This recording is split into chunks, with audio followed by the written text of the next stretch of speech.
हरियाणा सरकार ने जल संरक्षण हेतु डीएसआर विधि को बढ़ावा देने की ठानी है।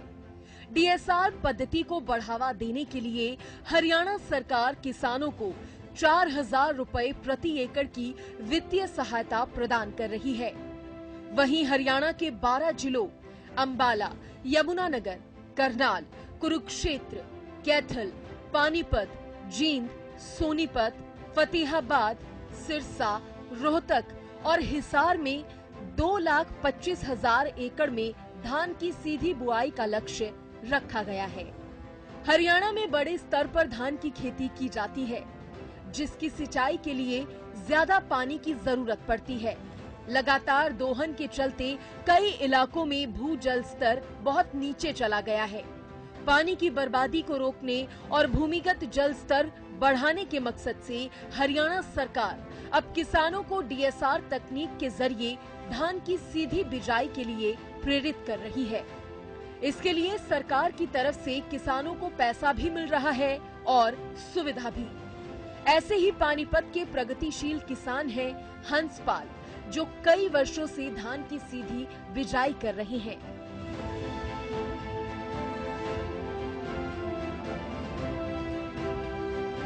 2-3 वर्ष से तकरीबन डीएसआर में धान की सीधी बिजाई कर रहा हूँ और तकरीबन मेरे को इसमें काफ़ी फायदे लगे। मैं जो मेन होता है इसके अंदर पानी की बचाव, पानी का मतलब बहुत ज़्यादा प्रबंधन में मतलब बहुत मदद मिलती है। किसान होने के नाते मैं सभी किसानों से अनुरोध करूँगा कि डीएसआर की तरफ ज़्यादा से ज़्यादा ध्यान दें। एक तो इसमें हमारी फसल की गुणवत्ता काफ़ी अच्छी आती है बाद में जो मंडी में जा रहा है धान, और दूसरी बात हरियाणा सरकार की जो कृषि कल्याण विभाग है पानीपत की तरफ से हम किसानों को बहुत ज़्यादा मतलब प्रोत्साहन मिलता है। आगे आने वाली पीढ़ियों के लिए पानी के बचाव की ज़्यादा आवश्यकता है। इसके लिए शुरुआत हमें ही करनी पड़ेगी, जो कि बहुत ज़्यादा जरूरी है। चावल का प्रत्यक्ष बीजारोपण क्या है?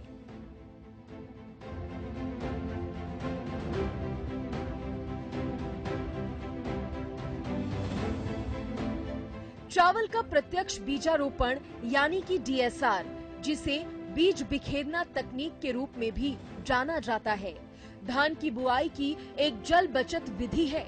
इस विधि से बीजों की सीधे खेतों में बुआई की जाती है। नर्सरी से जल भराव वाले खेतों में धान की रोपाई की पारंपरिक जल गहन विधि के विपरीत यह विधि भूजल की बचत करती है। इस पद्धति में कोई नर्सरी तैयारी या प्रत्यारोपण शामिल नहीं होता।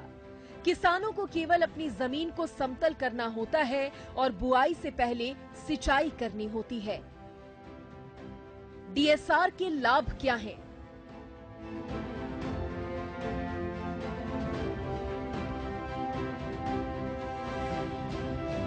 डीएसआर विधि श्रम की कमी की समस्या को हल कर सकती है, क्योंकि पारंपरिक पद्धति की तरह इसमें धान की नर्सरी की आवश्यकता नहीं होती और 30 दिन पुरानी धान की नर्सरी का रोपण खेत में किया जा सकता है।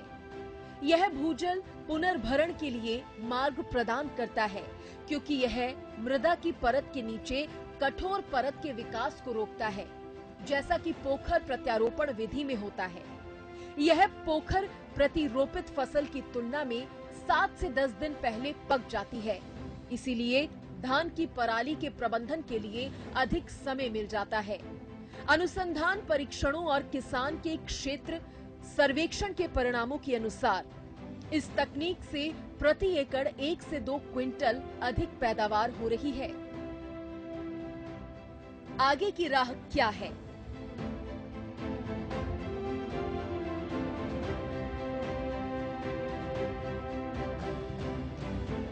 सरकार द्वारा उचित प्रतिक्रिया और शिकायत निवारण कार्यक्रम प्रदान करना समय की मांग है।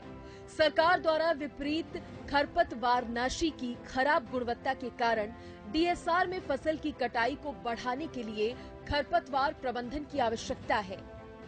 डीएसआर पद्धति को बढ़ावा देने के लिए प्रौद्योगिकी का लाभ उठाना और नवीन समाधानों पर काम करना, क्योंकि इसमें पारंपरिक पद्धति की तुलना में कम पानी की आवश्यकता होती है, जो इसे क्षेत्र में पानी के दबाव से निपटने में भी मदद कर सकता है।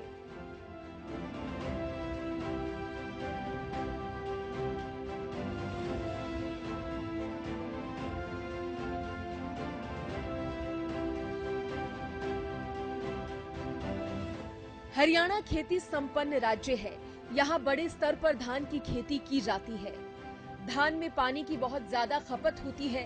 कहा जाता है कि 1 किलो चावल उगाने के लिए औसतन 2000 लीटर पानी लगता है, जबकि धान की सीधी बिजाई करने पर 30 से 40% पानी की बचत होती है, क्योंकि धान की सीधी बिजाई करने पर ना तो पहले नर्सरी लगाने की जरूरत पड़ती है, ना बाद में पानी भरे खेत में नर्सरी की रोपाई करने की आवश्यकता है। इसलिए हरियाणा सरकार भी धान की सीधी बिजाई को ज्यादा बढ़ावा दे रही है।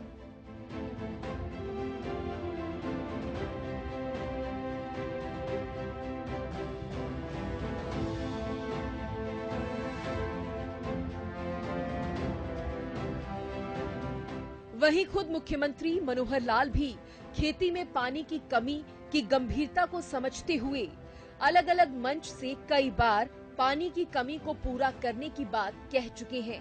सीएम ने कहा कि पानी का उपयोग कम करके और पानी का प्रबंधन ठीक करके ही हम पानी को बचा सकते हैं।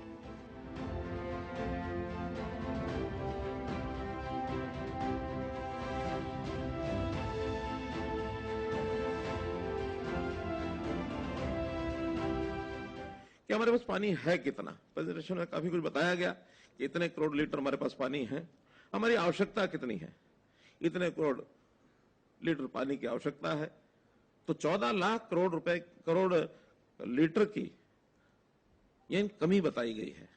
अब 14 लाख करोड़ लीटर की अगर कमी है तो इस कमी को कैसे पूरा करेंगे?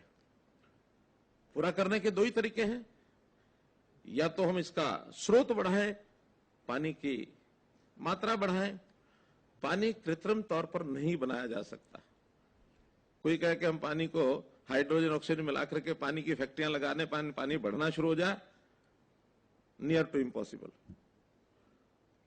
दूसरा रास्ता बचता है, पानी का उपयोग ठीक कम करें, और उसी के साथ तीसरा है उसका प्रबंधन ठीक करें।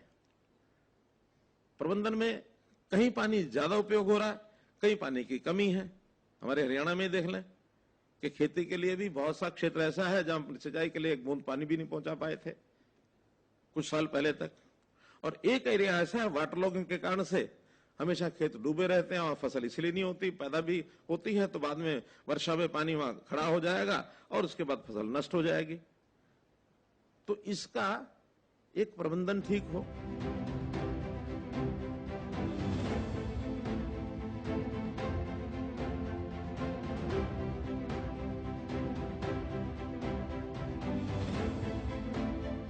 धान की खेती सबसे ज्यादा सिंचाई और लागत वाली खेती मानी जाती है, लेकिन परंपरागत तरीके को छोड़कर डीएसआर तकनीक धान की मुश्किल खेती को कम लागत और ज्यादा मुनाफे वाली बना सकती है।